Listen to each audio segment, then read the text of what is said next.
Janko Hraško.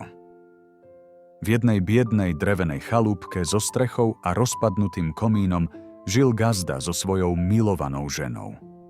Na malom dvore chovali krdeľ husy, ktoré neustále gágali, a dve krochkajúce svinky. A samozrejme, mali aj veľkého psa, no ten sa radšej po kuchyni ponevieral, ako by mal na dvore strážiť. Každé ráno sa gazda vybral na pole orať a gazdina sa starala o všetky hladné krky. Nemali žiadne deti a veľmi túžili po synovi, ktorého by s láskou vychovávali. Raz, keď gazda odišiel na pole a gazdina sa chystala nakrmiť zvieratá a obed navariť, stalo sa niečo nevídané. Polievka už poriadne rozvoniavala, aj halušky už hlasno bublali vo vriacej vode, keď tu z nenazdajky k nej niekto prehovoril. Juj, tuto ale rozvoňava, či by som si dal nejakú dobrotu do brúška. Gazdina sa vyľakala tak, že jej až varecha z ruky vypadla. Rozhliadala sa vôkol seba, no nikde nikoho nevidela. Ktože tu je?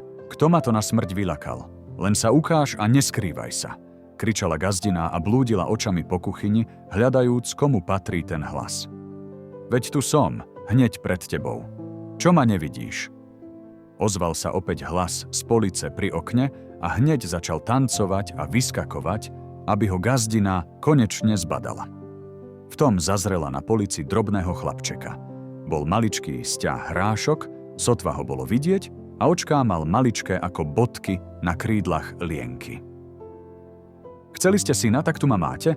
Janko, Janíčko sa volám. Som síce malý, ale šikovný, ničoho sa nebojím a sily mám aj za dvoch chlapov. Len mi už daj, mamka, niečoho najesť, lebo tu o chvíľu odpadnem od hladu, povedalo chlapčiatko a rukou si hladkalo škvrkajúce brúško. Gazdina nabrala na tanier veľkú porciu halušiek. Nech sa Janko Hraško poriadne naje. Síce bol drobnučký, ale s tou veľkou kopou halušiek si hravo poradil a nakoniec ešte aj tanier vylízal. Ďakujem za obed, mamička moja. Teraz, keď som sa posilnil, môžem aj tatkovi obed zaniesť, povedal Janko Hraško už s plným brúškom. Gazdina pobalila do batôžka hlinený hrniec s horúcou polievkou a drevenú misku plnú halušiek. Janko Hraško si batôžtek s obedom prehodil cez plece, do rúk ešte vzal lyžicu s vidličkou a vybral sa za otcom na pole. Vykračoval si Janko Hraško cez dolinu a do kroku si vypiskoval. Každému, koho stretol, šli oči vypadnúť, pretože videli len chodiaci pískajúci batôžtek s lyžicou a vidličkou. Drobného chlapčeka vôbec nebolo vidieť. Zanedlho došiel Janíčko k malému potôčiku, cez ktorý bolo treba prejsť. Obyčajný človek by ho hravo preskočil, ale pre drobného chlapčeka to bola obrovská prekážka. Janko Hraško dostal skvelý nápad. Naskočil do lyžice z ťaby do loďky a vidlička mu poslúžila ako veslo. Takto sa šikovne preplavil až na druhý breh.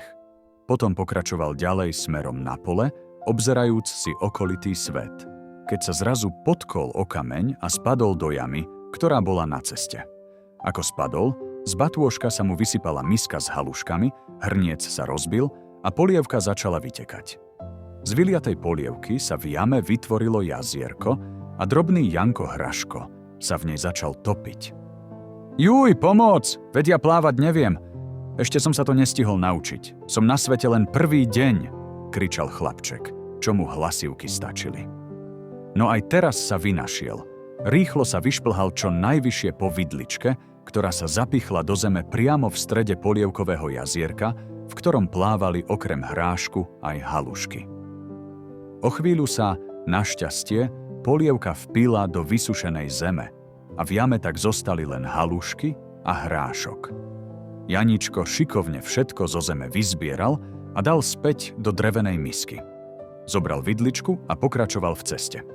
Čo chvíľa už zazrel aj gazdu, ktorý si práve sadal pod strom, aby si oddýchol a skryl sa pred slnkom.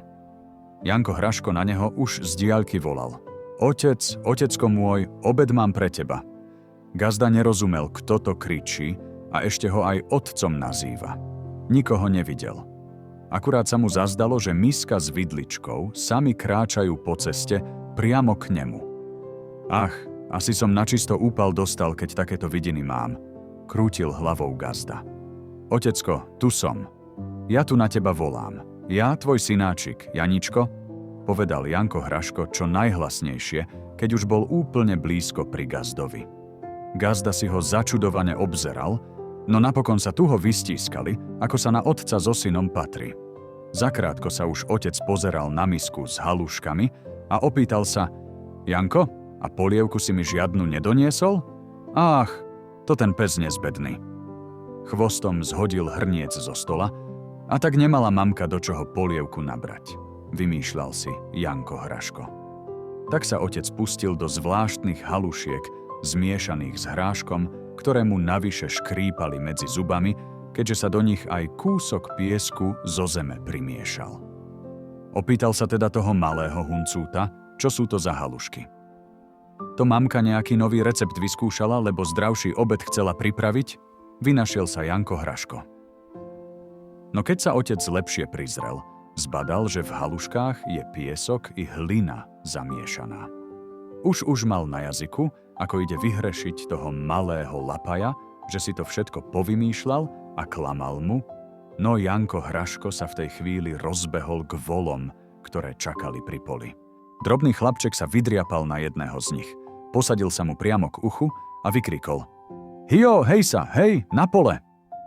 Zapriahnuté voly sa s pluhom do poľa rozbehli a popri tom pôdu orali krížom krážom. Keď otec videl, ako Janko Hraško poriadny kus poľa sám pooral, aj hnev ho razom prešiel. V tej chvíli prechádzal cez pole aj bohatý cudzinec na koni, ktorý si všimol, ako voly sami orú, a pristavil sa pri gazdovi opýtať sa, čo je to za zázrak. Ten mu vyrozprával, čo sa mu dnes prihodilo, a že tento drobný synček sám orie, sediac volovi pri uchu. Bohatý cudzinec si zaumienil, že toho zázračného chlapčeka musí získať pre seba, a už si aj predstavoval, ako svoju ženu poteší, keď jej domov donesie také prekvapenie. Gazdovi ponúkol za chlapca mešec plný peňazí, no ten svojho malého synčeka nemienil cudzincovi predať. Nehnevajte sa, pane, ale nemôžem vám môjho syna predať. Tak veľmi sme po ňom túžili a konečne sme sa dočkali. Je to naše najväčšie šťastie. Nepredám ho ani za všetky peniaze sveta, hovoril mu otec. No v tom začul, že mu Janko Hraško niečo šepká do ucha.